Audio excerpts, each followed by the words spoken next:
So let's see what else Express.js can do for us, and let's also start building a more exciting application then. So for this, we want to handle different routes, different URLs. To do that, I'll first of all remove our dummy middleware, which is not doing anything.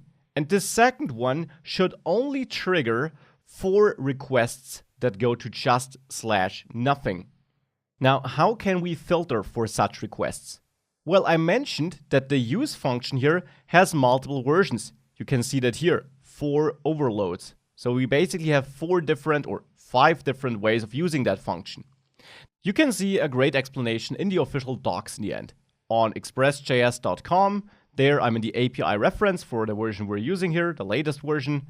And there you find app.use, where you find an explanation of how to use it. Now don't be confused that this is only one definition instead of the 5 I promised. The 5 basically just is made up of different combinations. So in the end, this is how you can use app.use. You got an optional first argument, which is some path, and that already is what we're looking for. This allows us to filter out certain requests. However, this works a bit different than our if statements did before, but I'll come back to that. Then we have the callback, so basically the function that should be executed, and we can have more than one of that callback. We can have as many as we want. We can also have multiple path filters here. Now you can obviously read more in the docs here, but let's just use it and learn it during the course. So we can add a path at the beginning, for example, just /. This, however, is the default, by the way.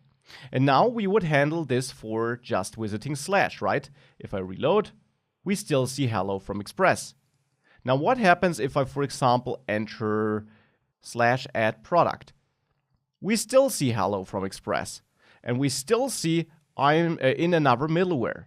So this middleware gets executed for both / and add product, because this does not mean that the full path, so the part after the domain, has to be a /, but that it has to start with that.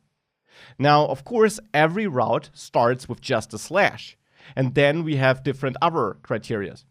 So what we can do is we can simply duplicate this and add it before this middleware and add /add product. Now, why before this middleware and not after it? Because remember, the request goes through the file from top to bottom. And if we don't call next, it's not going to the next middleware. Well, I am not calling next here. So in the end, if we have /add product, this middleware will be reached first because top to bottom. Add product will match this middleware. And since I don't call next, this middleware will never get a chance of handling that request, even though the filter here would have, well, matched that request too.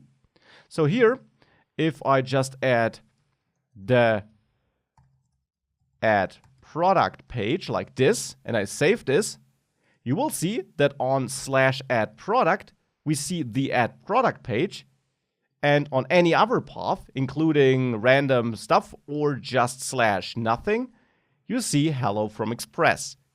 And this is how we can use that middleware approach to control what is getting shown. And the order here, as well as the fact whether we are calling next or not, matters a lot.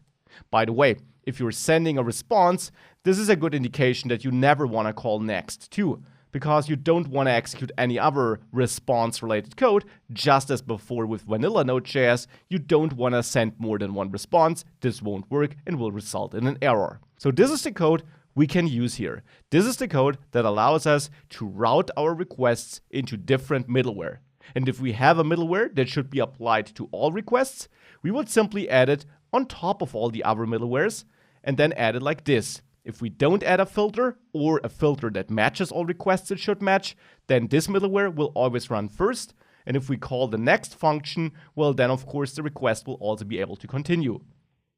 So if we have this middleware here, which allows the request to continue, and we have console log this always runs, well, with this code, what we will get is that if I save this, if I reload here, and I also go to add product here, we have this always runs twice because, well, this always runs. That's just how it works.